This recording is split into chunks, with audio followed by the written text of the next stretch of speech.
Is there some awesome things that you want in your life that you haven't been getting? Should you really want those things?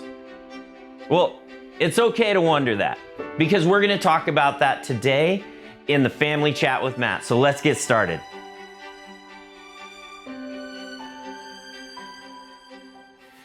So have you ever heard Psalm 23 before?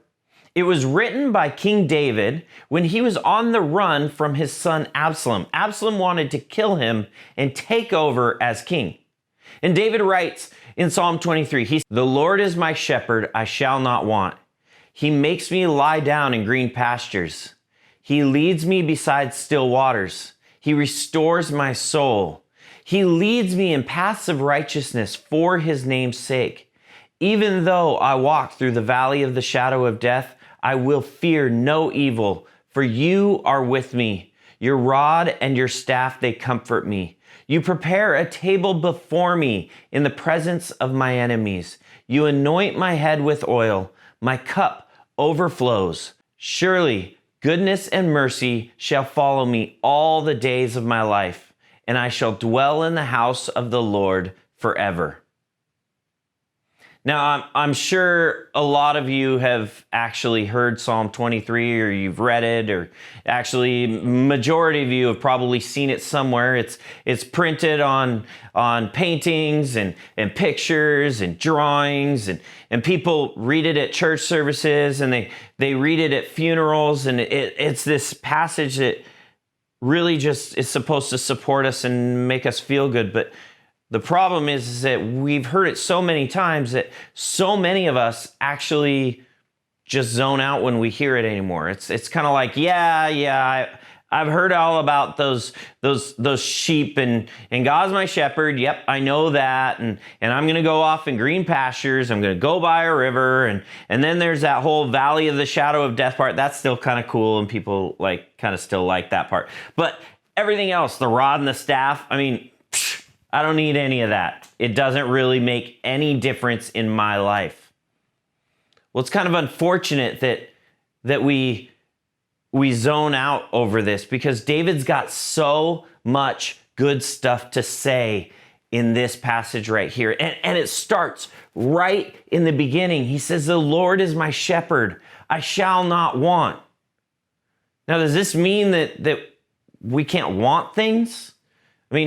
Does it really mean that we aren't allowed to want cool things in our lives? I heard somebody just recently say that because of this passage right here, this first verse right here, he doesn't want any presents for the rest of his life. Is that what it means? Well, I think really what it means is that David's trying to say that everything we need is found in God. Everything we need in our life can be found by our good shepherd, God. That he supports us through when we have hard times, that God gives us everything we need in him. So often we go out and we try to find different ways in our life to make things happen the way we want them to. Like maybe you go to school and you're just like, there's this person that's been bullying me, and it would feel a whole lot better if I just got to get revenge on them. Or maybe there's something happening at your work and you're like, if I just cut a little corner here, my company would make a lot more profit and my boss would be really happy with me. There's so many different things, and David had those opportunities. He had this opportunity to become king way before he did. King Saul, before him, was trying to kill him. And David had the opportunity to kill Saul and take his spot. Or he had the chance. He could have killed his son Absalom and taken it on his own and just done it the way he wanted to. But luckily for us, we get to read and learn from David as he trusted God. And as God was able to bring him through these hard times and actually use them for good. And David became a better king because of it. Do you ever feel like sometimes God's letting your life be a little bit more difficult than it needs to be. Like things keep happening in your life, and you know that you kind of have some plans that would work out, but God's are different than yours.